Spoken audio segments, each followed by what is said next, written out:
Hello and welcome to our show, Film Talk with AJ Dean. I'm AJ Dean, your host, and tonight we have a blockbuster show. We have one of the best special makeup FX specialists and artists in the building with us. We have Tom Devlin. He's also the owner of Tom Devlin's Monster Museum. Let's give him a super warm and spooky welcome. Hey, Tom, how are you? Hey, thank you so much for having me. It's so exciting because I was looking forward to this all week. You're on my bucket list, on mine and Jeff's bucket list to see Tom Devlin's Monster Museum in Boulder City, Nevada. It's at the top of my list when we go there next time, and I can't wait. I can't wait to see it. It sounds so exciting. And you have can we just talk about that for a little bit? We'll get to your Yeah, other fun projects as well. But right now on the screen, we have your logo, which is this great Frankenstein, and he's with green hands, and it's that's wonderful. a caricature of me. Is that you? Yeah, yep. That's fabulous. I love it. And do you know there is even a GIF about on that? When I promoted this show, your show, that came up on TikTok or Facebook or something. So you're that popular, Tom. Did you know that? There's so much with the social media is our marketing. Like we allow anybody to take video and picture here. So the YouTubers come and it's become like a mecca for YouTubers. We get some really big ones that get hundreds of thousands of views, and the little GIFs and memes have started to happen in the last 2 years. And it's always, even if they're goofy, it's always a compliment. Like our word has spread all over the place. Yes, internationally, the U.S. and international. It's become a favorite now, and it's on TripAdvisor. I looked it up, and you can find information on Tom's museum. So let's talk a little bit about this. I'm going to put up the hours right now and the address. It's 1310 Boulder City Parkway, Boulder City, Nevada, 89003. Phone number 702-294-1313, and it's open daily from 10 a.m. to 6 p.m. And I noticed that the prices are about $20 or something, and kids under 5 are free. Tell us about that, Tom.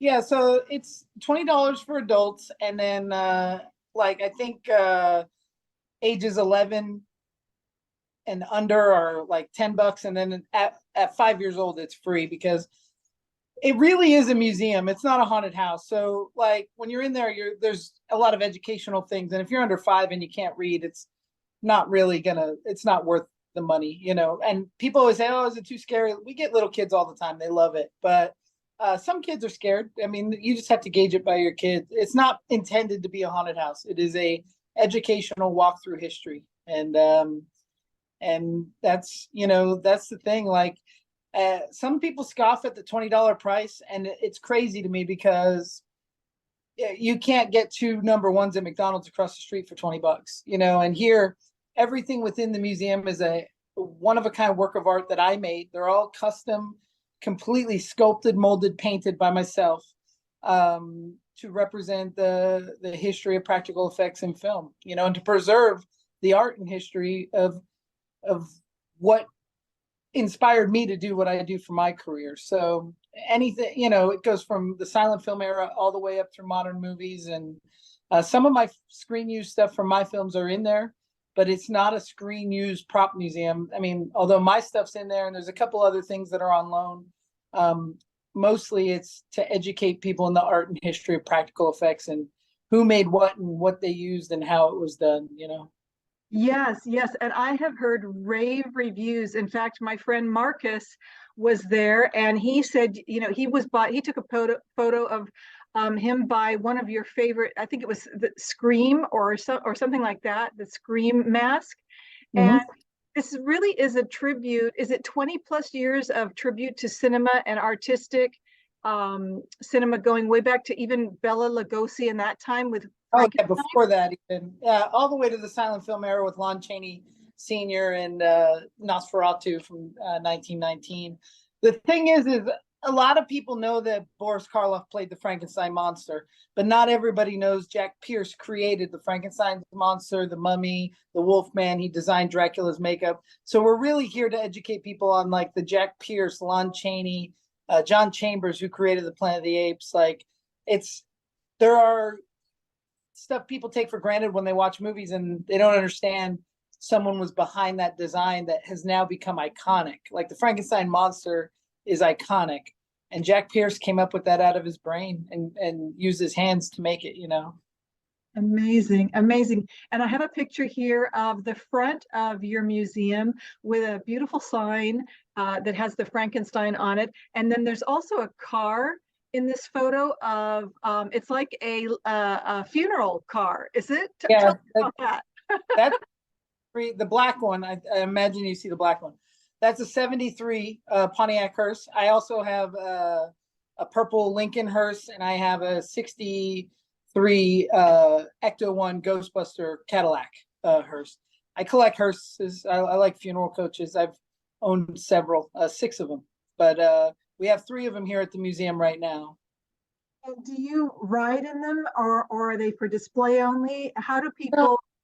my purple one is, we call it the Monster Mobile. It's all decked out with Monster Museum logos and everything. And I drive down to the Strip. We're only 18 minutes off of the Strip, Las Vegas Strip. So I used to pick people up in the hotels and bring them up here and do private tours. I'm just so busy now. I don't have time for it, but I drive the car in all the parades and stuff. And my kids love to ride around in the purple hearse, and everybody in the neighborhood knows we're the weirdos with the purple hearse.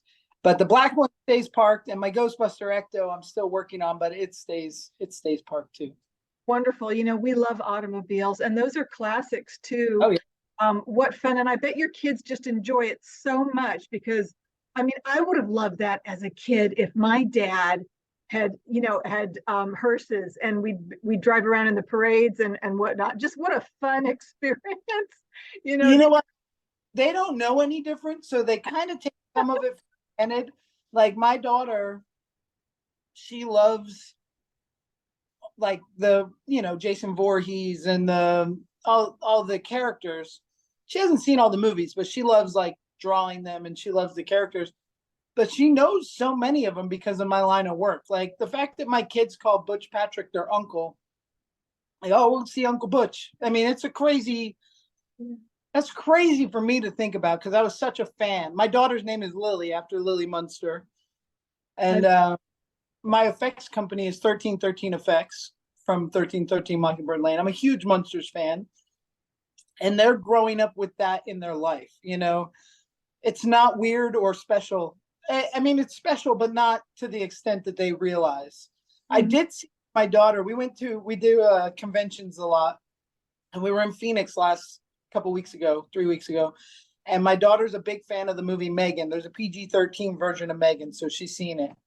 And she got to meet the little girl that plays Megan, and they became kind of pals for the weekend. And we judged a costume contest with her.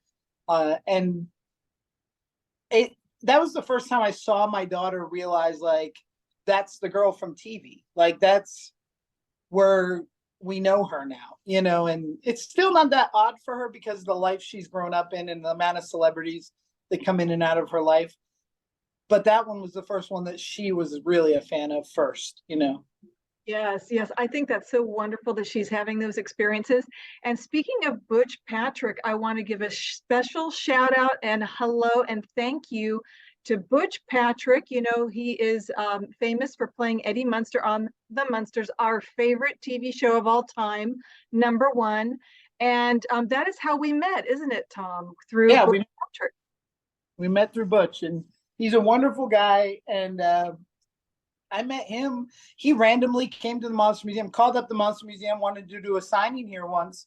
And then 3 years later, we're business partners in all kinds of avenues. And I'm going out to his house here at the end of the week. Like a lot of things in my life have happened like that. Like most of my current friends are my childhood heroes. And that's a really wacky thing to think about. Yes, it is. Yes, it is. But you're very blessed, and it's your destiny, and it's what you're supposed to be doing. And you're very much needed. Like, for instance, you were a special makeup FX artist on Face Off, right? The sci-fi. Tell us Yep. about, tell us, I think it's okay to talk about, isn't it? To a Oh production yeah. like that? Yeah. I So mean, that was 12. Uh, 12 I was years. on I was on Face Off 12 years ago, season one, and I really did think I was going to win the show. And I'm on 7 out of 8 episodes. I didn't win the show, spoiler, but it was such an amazing time. It was like going to makeup effects camp. I had been in the industry for about 10 years at that point when I did it, and but I'd never been in a spot where you could just use as many materials as you wanted on someone else's dime like that. Like, we wouldn't even wash our airbrushes. We'd use them and just drop them, grab another one. It was pretty incredible. And I had so much fun, made friends for life on there. I was on the show with a lot of my current friends, like Gage, who was on my season. We had done 5 or 6 movies together. Like, there was a lot of people we already knew. And then the ones I didn't know, it really is like a fraternity. And then it went on for so many seasons. All these people from Face Off season 8 or season 10, like, I see them at a show and we're already friends. Like, we have that in common, being on Face Off. So it was really cool. There's not a day that goes by that I don't end up talking to a customer or a fan of the show about Face Off. And it's crazy because I always looked at it like I lost a game show. Like, you don't write fan mail to the guy that lost Price is Right, and that's kind of how I felt. But I realized several years after that the show really affected people and people really got into makeup effects because of the show. And now there's a whole generation of effects artists that learned about effects from Face Off. So that's a pretty unique thing to be involved with. And I really appreciate it. My first movie that I ever directed is called Teddy Told Me To, and it's based on a character that I made on episode 4 of Face Off. So, Oh, yeah, wow. there was a judge. The guest judge was Sean Cunningham, who created Friday the 13th. And he said, now that's a movie I'd like to see. So I always thought, if I'm going to make a movie ever, I would make that, and maybe Sean will see it and I can get a cool quote from him or something, and so I made Teddy Told Me To about a year and a half ago, and it's been it did the festival circuits. We did a countrywide tour, and then now we're about to release it October 10th. It'll be streaming and have a wide release. So I'm very, very proud of Teddy Told Me To. I'm so proud of that too. And congratulations, Tom. That's quite an achievement. And as you said, it goes back all the way to Face Off and sci-fi, all of that wonderful camaraderie that you have created. It's really about relationships, this industry, isn't it? It really is. Like, I mean, you don't get anywhere without the relationships. You know what I mean? Like, it really is who you know and who you're good to, and you'll get it back in return. Yes. We're learning that too each day that we are privileged enough to be a part of it. And it's competitive, it's a competitive industry, but it's so worth it and so rewarding when you have a passionate belief behind you and for a production and an idea, and you believe in the people. So I hear you completely, 100, and I 100% agree. I did want to ask you how did you start? What is your background? Where did you start getting into special effects and makeup and prosthetics and all of that? How did it start? So I've always been kind of a driven kid that's goal oriented. However, I was not really good at school. Like, I was terrible in school. So I wanted to be a comic book artist. I mean, I really loved He-Man when I was a kid. Like, I'm born in 81. So I grew up loving He-Man, segued to Ninja Turtles and Toxic Crusaders and like cool toys of the 80s and 90s. And that led me to I read a lot of comic books and, just normal kid, but I loved the idea of writing my own comic books and coming up with my own characters and story. So I got really into comic books. And then it was probably in like, I guess, 5th grade, I moved to Pennsylvania from California. And as I drove into this weird town we moved to, East Stroudsburg, I passed this building called Frazetta's Fantasy Corner. It was a Halloween store, but it was in this old brick building. It was real beautiful. And I had no idea how important that place would be. until later. Like that was in 5th grade when I moved there, but in 9th grade, my art class took a field trip over to Frazetta's. And then I learned that it wasn't just a Halloween store. It was owned by the son of Frank Frazetta, who's one of the most famous character artists of all time, fantasy wise. He created Conan the Barbarian. He did all the Edgar Rice Burroughs covers. He was an insanely influential comic artist and fantasy artist. Actually, in like the 70s, every custom van had big Frazetta paintings of babes and warriors and monsters on the side of the vans. That's all spawned from Frank Frazetta. And so we got to look through his sketchbooks and stuff, which was really cool because I so badly wanted to, like at that time, I've always been driven and goal oriented. I knew at that time, I was like, I'm gonna be a comic book artist. I'm gonna move to New York. I'm gonna work for Marvel or DC. I had it planned, you know. There's this rumor in my family that my grandfather worked for Marvel at some point. He was estranged from our family, but he worked for Saturday Evening Post and Marvel. And I thought I could pick that up and go there, you know. So anyway, I thought that, and you know, I got into skateboarding and all kinds of other kid stuff, but there was always this like love for comics and character. But at Frank Frazetta's, or Bill Frazetta's, the son's store, Frank was sick and old at that point. But to see that beautiful sketchbooks and the works of art that he did, and then also see like some of the cartoony stuff he did, it was really interesting. But while I was there, I discovered these books called Grand Illusions that were by a guy named Tom Savini. And I bought the book, and it's like how to makeup effects, like how to make severed heads and how to make creature makeups and how to make a mechanical creature that can talk. And I got really, really obsessed with this book. I had a broken leg and I was home from school for a long time. And I got obsessed with like the idea that I don't want to make characters on paper. I want to make them physically. So I started practicing in my house and making little body parts or heads and monsters and masks. Leatherface was I was a big fan of, and I would make like these weird videos with Leatherface and try to sculpt. I'm not naturally a gifted artist, so like looking back at that stuff, it's all incredibly silly because I am really. Some people are born and they can just come out and do art. I am not that. I'm the person that you would see are like, oh, I don't draw or I can't paint, but I just also don't use the word can't. So I really, really practiced and perfected this craft over 25 years, 30 years, counting those childhood years. But so from like 15, I knew I wanted to make monsters for real. And I met Tom Savini, the guy that wrote the book, at a horror convention. And I said, man, I really want to do what you do. I practice, I make my stuff. I worked with all the stuff in Grand Illusions, the blood effects. And he was like, cool, kid.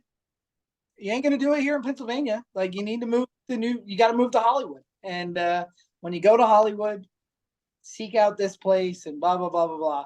And so I dropped out of high school and I moved to Hollywood. And I ended up getting a job on the X-Files as an intern. And I did go to a makeup school that Savini sent me to, but it was just beauty makeup and like fashion makeup. They had a prosthetic class, but I never took it because there was not enough people signed up. So they got me an internship at a place called WM Creations. And I was working on X-Files in 99, 2000 to 2001, maybe 2001. I worked on X-Files 2001, 2002 because it was season 8 and 9. And I was a kid. I had no idea because I'm so driven and I had so much like, of course I'm going to go do this. Looking back now, I'm 42 and I'm like, people don't do what I did. I moved across country without knowing anybody, got an apartment on Hollywood Boulevard, ended up working at WM Creations with Academy Award winner Matthew Mungle, and got a job, first job on X-Files, second job was a movie called Scorpion King, and then The Tuxedo, Red Dragon, Charlie's Angels 2, like huge Hollywood. And it was amazing. It was, but I took it all for granted. I had no idea. I thought you just move to Hollywood and you work on movies, you know? And then in 2002, I started my own company. The other weird caveat of this whole thing is I never wanted to work on big budget Hollywood movies. Like I worked on Terminator 3. That was never my dream. My dream was to work on like RoboJocks, which is like the sci-fi channel original version of, I wanted to work on low budget punk rock horror movies. That was my personality and what I wanted to do. And kind of what Tom Savini did before me. I mean, Friday the 13th and Dawn of the Dead have become some of the biggest movies, but at the time they were very, very small movies. Yeah. And that's kind of where I wanted to build a career, was in low budget horror. And I've worked on over 150 films now, and mostly low budget, about 14 big movies. But I love low budget, do it yourself horror films. And since 2002, I've very rarely worked for anyone else. It's just been me. 1313 Effects is my company, and then here about a year and a half, 2 years ago, I started directing, and that's my new, like, I just finished my 5th film, and I can't imagine I'm going to make another one at the end of August. Yeah. And then in November, and we just keep building this library that we can hopefully catch. I know everybody's really upset about this, the strike going on. There's a writer's strike, there's an actor's strike. But for the little guys like me, that opens a window. So if we're delivering movies around April, May, June, maybe there's a need for content that we can film, So we're making the biggest movies we can at the very smallest budget and time that we can. And we're always looking for producers. So if anybody's looking to produce a film, plan10pictures.com. Okay, that's wonderful. Go ahead, Tom. Sorry. No, that's my story. Like 25 years now, I've been making rubber monsters. I've never had a real job. It's been pretty awesome. How fun is that? I mean, you really have a dream job, and like I said, you were destined for this. And even though you had your leg broken, that was part of the plan for you to study that book and his works and the mechanics of it and all of it. This is just a wonderful story. You have a wonderful life. It's all meant to be, isn't it? And with that, on the screen right here, I've got 2 movie posters. One is called Bermuda Island, and the other one is called Las Vegas Frankenstein. Now, you just had a premiere as well with Las Vegas Frankenstein recently, and I wanted to go, but I definitely want to see it. Tell us a little bit about, these are independent projects, right, Tom? Yes. So Bermuda Island was produced by a group here in Vegas called the Mahal Empire. The Mahal are 2 brothers, Michael and Sonny, and I work for them often. They just finished a huge pirate movie in LA called Cursed Waters. I can't wait to see it. I did not work on that one, but Bermuda Island, we shot in Puerto Rico, in a little island called Vieques in Puerto Rico. And it's a creature movie. It's available right now on Tubi and Amazon and all the streaming sites. It's super fun. It's like Creature to Black Lagoon meets The Descent. A bunch of people get stranded on an island within the Bermuda Triangle, and they get attacked by these monsters. I made 4 or 5 creature suits, and then we were there for like 3 weeks, and we would switch them out and make it looks like there's 20 creature suits. And starred Sarah French, and she's incredible, and it's just a really fun movie. Yeah, we had so much fun. And then Las Vegas Frankenstein is a film that was produced by a guy named Mike Lanzini, and V Horror Channels, and I directed it for them. They approached me and asked me if I had a script. I had a script ready to go. That's one thing I can advise any up-and-coming filmmaker. Make sure you have some ideas on you, because so many people will be like, "Oh, I'm a director," and it's like, "Cool, you want to do something? Sure." Well, what do you got? Like, they're not always willing. You got to strike when the iron's hot. So I met Mike here at the Monster Museum. He had heard that I directed Teddy Told Me To, and he's like, "Man, I'm producing movies. Would you be able to do this low budget movie?" And I said, "Yeah, I got a script right here." Boom. And he read it, and he was like, "This is awesome." And I said, "Let me tweak it a little bit, make it doable on the budget," because it was a little bit bigger than what we had hoped for. And then within 2 weeks, we were in pre-production, and we made this awesome modern day classic monster movie from the 30s or 40s. Mhm. We got Daniel Roebuck, Grandpa Munster from the new Rob Zombie movie. Daniel's in it, and Noah Hathaway, who played Atreyu in Neverending Story. He's got a cameo, and then an immensely talented cast. John Carius, Vince Cusimano, and Victoria Strange. Our three leads were awesome.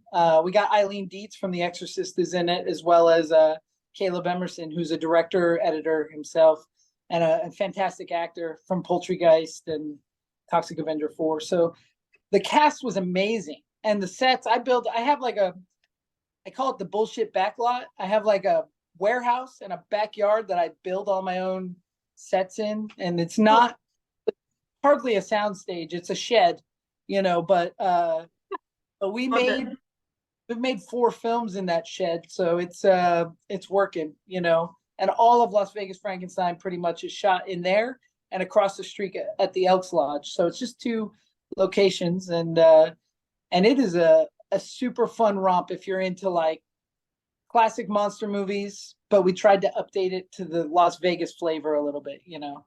So much fun, so much fun. So it just premiered right in a theater, Brendan Theaters, I believe, the Palms. Is that right? And now where can people see it now, Tom? So it just had its world premiere at the Brendan Theater, and it will be coming to streaming. I can't tell you when. That's all up to the distributor. They're working on sales. I got a message in my email yesterday or the day before saying it was pitched to yada yada yada yada yada. So Great. we'll see. Like the streaming services they come and purchase in rounds. So like this will be the first round, and we'll see where it goes for VOD or whatever. And then they'll come back for a VOD and do another round. So as soon as there's news, I'll post about it, but there's not any yet. And then as far as the Blu-rays and DVD release goes, that's kind of a unique situation with this company. We partner on the physical release. So they'll do their own physical release, and I can possibly put out my own director's cut. And that'll probably come closer to October, I would imagine.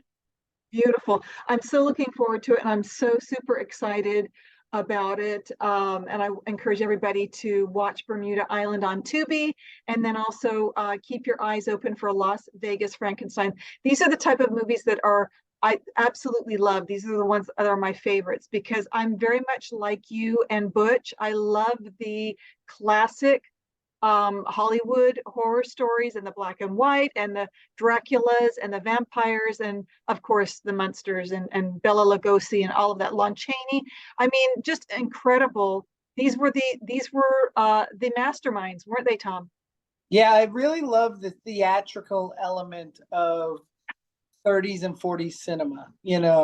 When they came to the talkies and they could speak and they still had that theatrical whimsical. I mean, it doesn't have to be horror either. Like I love all the Marilyn Monroe and Elvis Presley movies. I just love that theatrical sense all the way up through the 60s, and but I love movies from the 70s and 80s too. I like all avenues, and that's kind of with our production company Plan 10, we try to make, like Teddy told me to, was an 80s slasher, total 80s slasher, and Las Vegas Frankenstein was a 30s 40s monster movie. And then we made a film called Nameless that is a like 70s gritty, grindhousey slasher.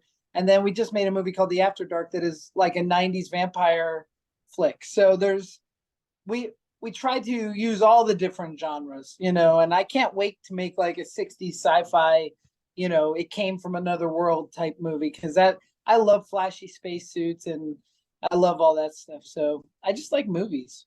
I do too. I love movies too, and I'm a fan of the Hollywood star system and the classic movies. Just like you said, Jane Russell and Marilyn Monroe together, just beautiful. Gentlemen Prefer Blondes. That was a great movie. That type of genre. I love the musicals as well. Oh, yeah. And so we have that in common, Tom. It's great. It's wonderful to talk movies. I also love the, like a few days ago, I watched The Servant with Dirk Bogarde, a black and white film. And so I love those as well, the foreign and the ones with subtitles. But this show is about you. So let me get back to you. Tom, you have a tremendous love and honor and respect for the genre of horror in your museum. And outside, there's a picture I have on screen right now. It's two Frankensteins. They're green, and I think they stand outside of your museum greeting your customers. One is in a red and black checked jacket, and the other is in a leather jacket. Did you create these? Tell us about them. Yeah, I made those. The one in the red and black check jacket is wearing a mask sculpted by my friend Justin. Um, those have not been in front of the museum for 5 years. They Oh, were they were there our first year. Um, just a way to attract people to come to the museum. You know, they're on dirt bikes and three wheelers and stuff. And where are they now? Are they inside the museum or?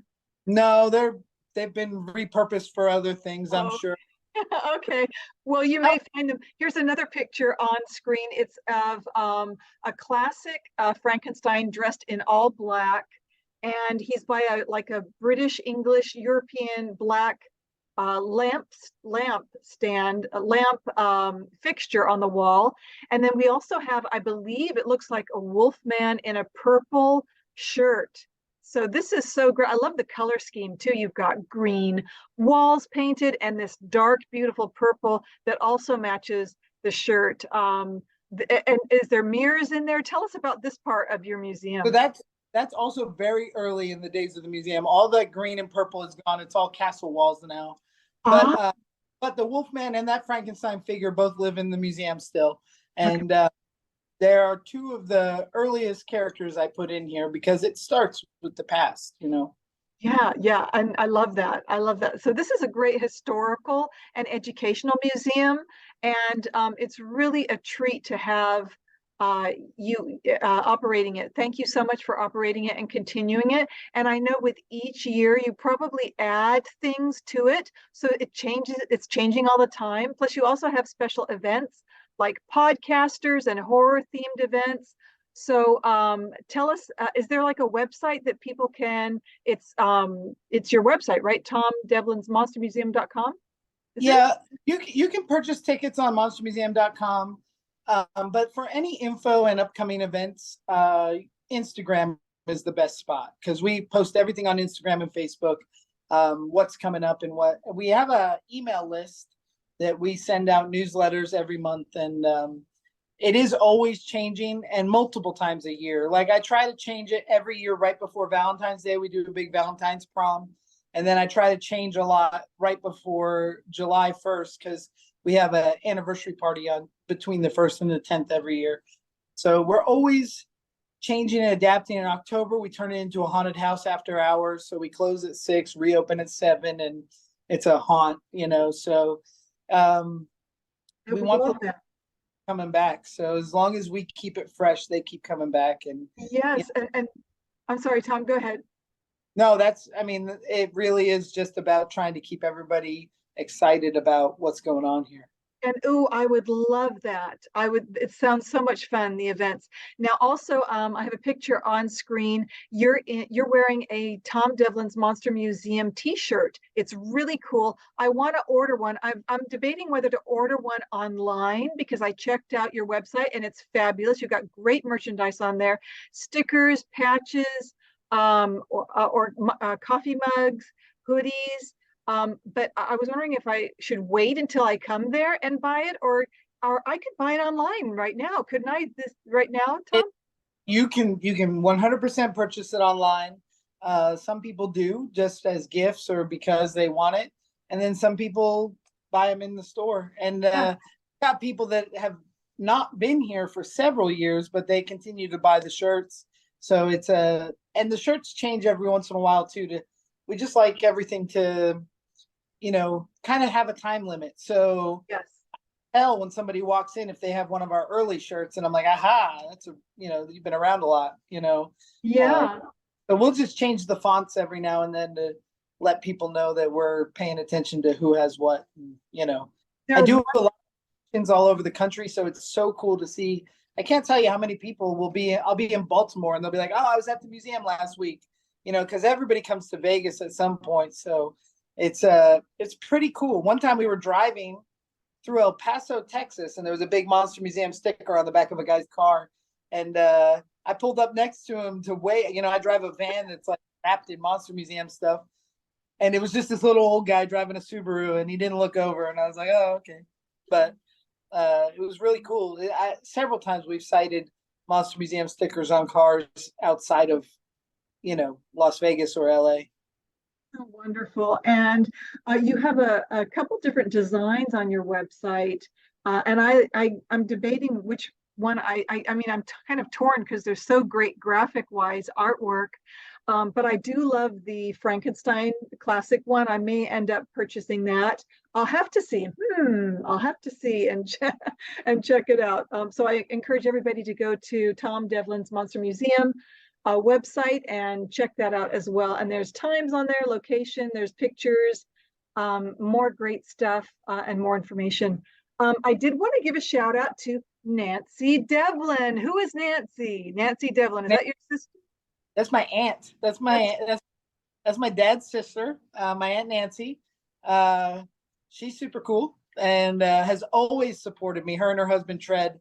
I was kind of a screw up growing up, and those guys never made me feel that way.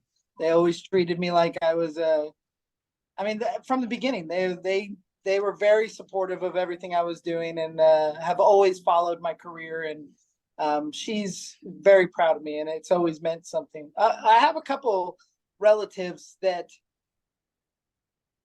showed their support in a way that you wouldn't normally imagine, and it's pretty cool.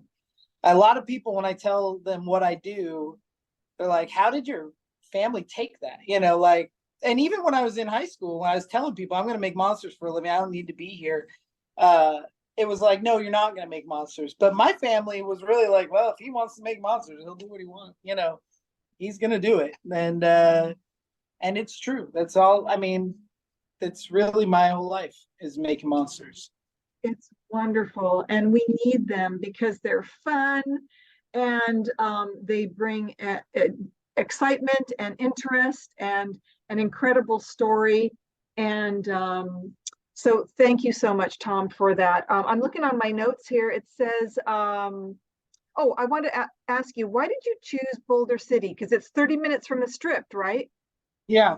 That's a question I get all the time. And really, so I left LA. I had kind of a midlife crisis. Had worked in horror films and movies my whole life. And me and my wife wanted to have a kid, and we did not want to have our kid in Los Angeles proper.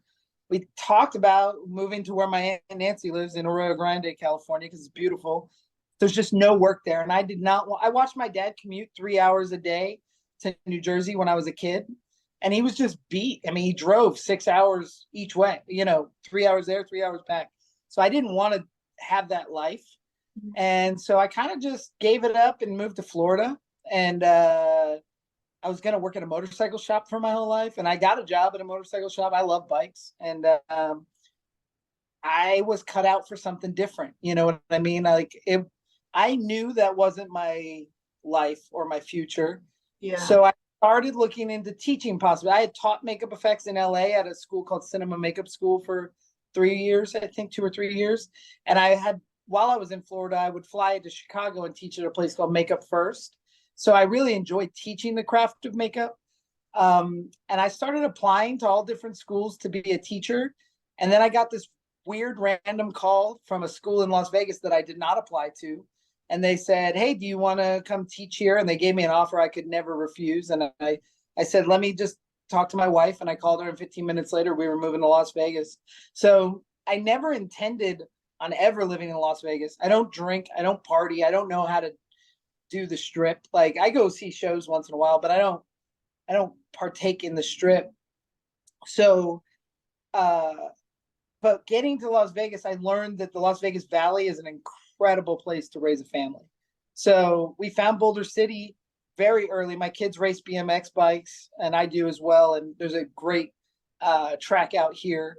So we would come up to Boulder every Friday for races. And one day we just got excited. My daughter won her first race, and she was like 3. And I got so excited. And I was like, let's move to Boulder. And we saw a house for rent. And, a week later we were living here. I had no intention on opening the Monster Museum here. We had talked about doing it down in Vegas. We had talked about doing it in Florida. We talked about doing it in Hollywood. 7 years before I ever opened it, we were looking at real estate in Hollywood. But nothing felt right until I drove past this building and it was for rent. And I called and I never heard back. I called, I left a message. That was it. And then this little old lady called me yelling at me and she was like, is this Tom Devlin? Is this Tom Devlin? Are you the one that called me? And I was like, I don't know who you are, but this is awesome. And this little old lady yelling at me, she's like, you said your phone number so fast, I couldn't call you back. I had to try every single number until I got your number. And it was my landlord, and her name's Carol, and we met, and she's like 4'0" nothing. She's 86 years old, and she's just a firecracker, and she owned this building, and she believed in the Monster Museum, and we've been here for 6 years now, and she's like my adopted grandmother. I love her to death. And it just felt right. I don't know why Boulder City needed a Monster Museum, but I felt like I needed to open this just because I had been talking about it for a long time, and it's grown so great. I had no idea the Hoover Dam is very close. Like, you have to drive past our building and get to the Hoover Dam. I had no idea the impact that would have on our lives because it's 90% Hoover Dam traffic to the Monster Museum, 10% diehard horror fans. So the location was just perfect, and not intentional, just because I like this old building. It was really cool looking, I love it too. I love it too. And I've got great family memories. My dad took us to Hoover Dam, and I love that area. So that's a beautiful spot. You've driven past my building twice, not knowing it. The thing is, this building's been here 91 years. It's one of the buildings in Boulder City. It was built to house supplies to build the Hoover Dam, because the railroad goes right behind it. So they would keep all the machinery and the supplies here that they would put on the train and bring up and build the dam. Amazing. Yes, we lived in California, and my dad drove out there, drove the whole family out there. So yes, we would have driven by your place. Yeah. Isn't that something, Tom? So that's amazing. I love that story, and thank you for sharing that with us. What a cute story, and how funny that she was. Is this Tom? Is this Tom Yeah. Devlin? I mean, She was angry. She was like, you talk too fast on my message machine. And then come to find out, she doesn't have a cell phone. She doesn't use the computer. So this was like a tape recorder answering machine that I left a message on. She couldn't understand the last two numbers, so she went through calling every number. But it just worked out. And Carol's, her whole family's wonderful. And the weirdest thing, the godfather to her grandchild is a guy named Danny Draven, who's a filmmaker that I've worked with for years. So when Rick, her son, called Danny and said, oh, you got to come to this Monster Museum in my mom's building, and Danny was like, that's one of my close friend Tom Devlin's. It was this weird, like, I was indoctrinated into the family immediately because our relationship and their relationship, like, it was this super small world. And I know Danny from Los Angeles, not from Vegas. It's very weird. wow, isn't it amazing? You're right. It is a super small world. And those of us who are supposed to meet on this planet, doing artistic endeavors and blessing other people, I believe we're supposed to meet. Yeah. And so I love that. I love that story. Yes, it's very interconnected, and also people talk in this industry. People talk, so let's all always be nice and kind and all of that, right, Tom? That's how you and Butch are, and everybody. So I did want to ask you, you touched on classes. Do you teach makeup classes now, or is that in the past?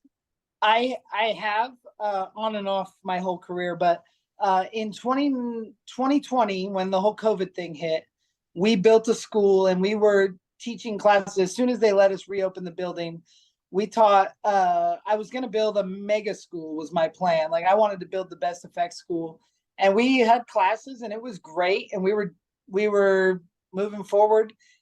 And then I directed that movie. Teddy told me to, and I remember pulling my manager Kayla and my wife, and I said, "Listen, we could keep going with the school, but I have to work 5 days a week for the rest of my life with the school, where because I was adamantly against having students turn into faculty and teachers. Like that's kind of a problem in makeup schools.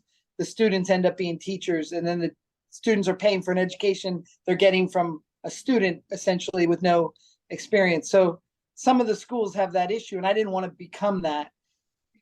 But I had just directed this movie and found a new calling in life. I was like, as I've been an effects artist for this many years, but my future is not working, and I really want to have a go at making these movies. And so it was really hard. Like we were very successful. We were getting not accredited, but licensed in the state of Nevada. We had all these paperwork and a lot of big expenses, and it was all paid for already. And we were basically throwing that away. And I remember telling them, I was like, I know this works, but I want to do this. Yes. And that's what we're doing. So we've been hustling and making, I have to make a new movie every 3 or 4 months. I direct, my wife edits. So she's backed up with editing, but I keep making them, and that's kind of our thing. We're just going to keep making movies and build our brand. Well, thank you to your wife. A shout out to your beautiful wife, and because you're a great team together. She's an editor. She's wonderful and so helpful, and you have a great family. So you are super doubly blessed. But you're also a very special person, Tom. You're very unique, and you have incredible gifts and skills. And what I love about I know, but it's true. What I love about artists like you is you share and you care and you don't mind teaching and sharing good things with others, and that's what we're here for, to share and to share our gifts. How do you feel about that, Tom? I mean, I wouldn't be where I was if other people didn't share their experiences with me. Yeah. I've created my own path quite a bit, but I have mentors that I could never thank enough, and they don't even realize. Like, I mean, everything from family members. Like I have an uncle, my uncle Tom. He taught me work ethic, like work hard as you can. I mean, we work hard and we play harder. That's my thing.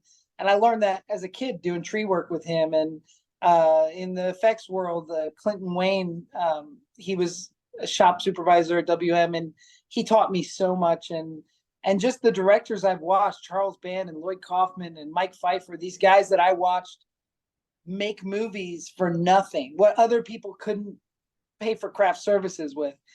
That I remember after I did Las Vegas Frankenstein, I text Charles Band from Full Moon Entertainment, and I just said, "Hey, I just want to thank you. I never realized how much I learned watching you in the director's chair for all those years, because I've done like, I don't know, 15 movies with him, and Charlie is awesome. Like at low budget B movies, there's none better, and he's got an art to finishing a film, which is something a lot of people don't. Mike Pfeiffer, one of my favorite directors, that he kind of gave me my shot at the very beginning. He told me, he said, do you want to get a perfect shot, or do you want to get a good shot? And I was thinking about it. He goes, you want to get a good shot, because if you try for a perfect shot, you'll never finish your movie. Yeah. If you get good shots, you'll make a perfect movie. And that was like the best sage advice that I think anybody could ever give me, Wow. You just dropped a huge gem. Thank you so much, Tom, for that. And he's right. It's about being action oriented as well, so that we can reach our goals. And we have to continue doing that, even if there are challenges posed before us.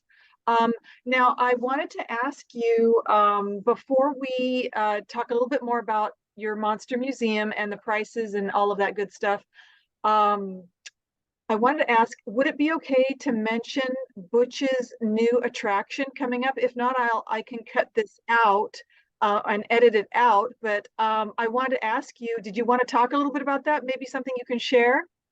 Yeah, so we are preparing right now. I leave on Sunday, and we're going to go to Conway, Arkansas. And Butch is teamed with a haunted attraction there in Conway. And we are building a monster museum within it. he has two like the Munster coach and the Dragula, and he's got a bunch of memorabilia and stuff. But I built him several figures that will go in the museum, not just of the Munsters, but also of like classic monsters from the Universal world, because it will showcase where the Munsters came from, you know. And so he's going to be very present on social media. This is Butch is putting together a really cool thing there, and his partner is great. He's been building haunts for a couple of years. I'm going to help him detail and kind of finesse and help out some of his haunt. But really, my focus is on building this museum with Butch and talking about the future of this property, because I feel like he's doing something really cool. And Conway is a really cool town. So it'll be really cool to see what happens. But we're going to go build that like the 1st and 2nd of August. And then I head to Chicago for flashback weekend. So we're doing like a big circle road trip. And halfway through that, I'm stopping in a place called Springfield, Illinois, and purchasing these giant robots from an amusement park that you sit in, and they're like bumper car rock'em sock'em robots. And I'm gonna make a robot movie with those guys in November, hopefully. Sounds incredible, Tom. Really, it does. And I'd love also if you, after the attraction is up and running, I'd love you and Butch to come back on my show and promote it. And we can Yeah. get the word out there as well, because I know I want to visit with my husband, Jeff, and then I want everyone to check it out as well. I'm super thrilled about it and excited. We really need something, because there isn't anything like it in the world, in the United States, is there? No, I mean, the fact that there's going to be a Munsters based attraction owned by Eddie Munster. It's right outside Little Rock, Arkansas. It's just a hop skip away from Memphis, Tennessee. Like, this is a day trip that anybody would want to make. And I think that after the first year, it'll blow up and people will get super excited about it. So it'll be real interesting to see what happens. He has a lot of support locally in Conway. Butch is a local celebrity, and we went and visited, and it was really cool. Like, he showed us all the cool hot spots, and I really love it out there. I'd love to go to Conway and make some movies. Like, Butch and I have talked a little bit about that as well. Very nice. I would love to hear about that as well, and I hope that that comes true. And you film some film productions out there as well. That would be great. And keep us posted on that, Tom. Yeah. But I do want to talk just a little bit more about your Monster Museum. You can buy tickets online. Is that right, Tom? You can buy them online? You can buy them online or at the door. Exclusively online, there's a section for guided tours. They're hit and miss because I'm very busy, but if like usually if you try to book one of those, you'll call the shop and my manager Kayla will see if I'm available for whatever date they're coming in, and I try my best to not turn anybody away, but I'm always out of town or back and forth, and sometimes it's just not possible, but we try. But the self-guided tours, they're available to just come in, or you can buy your tickets online. Either way, it doesn't matter. Okay, wonderful. And it's open 7 days a week. Of course, there's costumes and collectibles there, and great merchandise that you can buy online, as well as while you're there at the museum. Admission is $20. Children, it's $10 for 11 and under. I'm sorry, 6 to 11, excuse me, 6 years old to 11. And then children under 5 are free.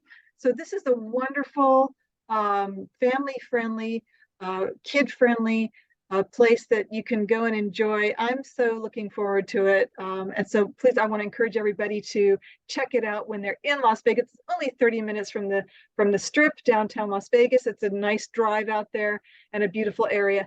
And Tom, I want to thank you so much. You have a labor of love for this genre, and you are an amazing collector of screen used memorabilia and props. And you have been working professionally since 2001 as a makeup artist, and it shows in your beautiful museum of, it really is a dedication to cinema and all facets of Hollywood horror and monsters and the like. So, and you even have Eddie Munster in there, don't you? Yeah, of course. Butch was coming here to shoot a Halloween special one day, and I made that Eddie Munster the night before because I was like, oh, it's embarrassing I don't have an Eddie Munster. Oh yeah, you've got to have Eddie Munster. Now, I love Lily, and of course, your daughter's named after Lily Munster because you love her. Your whole family loves her as well.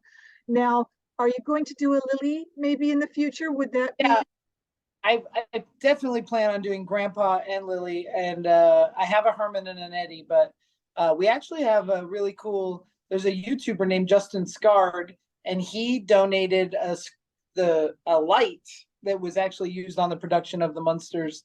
So we have age lights back there too. Oh But my God. I am definitely a huge Munster fan, and I would like to have the whole family. Someday, I hope there's a Munsters coach sitting outside my building as well. Butch helped me get there, I think. Okay, yes. Well, we'll cross our fingers for that as well. And I do want to ask you, when you have that premiere of Lily Munster, the can you invite Jeff and I? We would love to be there and support on that day. Tom, please remember us and think of us because you know how much I love Lily Munster. I've seen you cosplay. Thank you. Okay. So I'll look forward to that. And how can people support you, Tom, and reach you? You said on Instagram, you're on Facebook. Is that right? Yeah, Facebook and Instagram. Our film production is Plan 10 Pictures on Instagram. And then our, of course, Tom Devlin's Monster Museum on Instagram. And yeah, I mean, as far as support goes, just spread the word. That's really all we're ever looking for. Yes, spread the word and check out Tom Devlin's Monster Museum. You've been a fantastic guest. I've enjoyed it so much. Tom, do you have any last words or, a heart message to anybody out there of what you've learned, a little bit of wisdom? I know you've dropped so many gems tonight, but is there anything else you wanted to, last words over to you? As far as makeup effects or anything that you want to do, whether it be film or any really anything in life, it all starts with just getting out of your own way. So many people say, I can't if, or, not until, or there's never really a right time or a wrong time. If you have a passion, just do it. And sometimes it doesn't hurt to be a weekend warrior. Like you brought up my Aunt Nancy. Late in life, she decided she wanted to be a photographer, and she took a couple pictures, and now she puts on gallery shows. Like she's a full-blown photographer, and that's anybody can start at any time. Like just all you have to do is do, and the only person in your way is yourself. So that's a really hard thing for people to. They get conditioned with how hard everything is, but it's not hard. It's just you just have to have fun and keep going. I love that. Thank you so much. Have fun and keep going. There you heard it right from Tom Devlin. And there's no better advice than that. We truly have the best guests on the planet. So thank you, Tom, for being here with me tonight. And I wish you continued success. And I hope we get to collaborate more in the future, Tom. And until next time, arrivederci.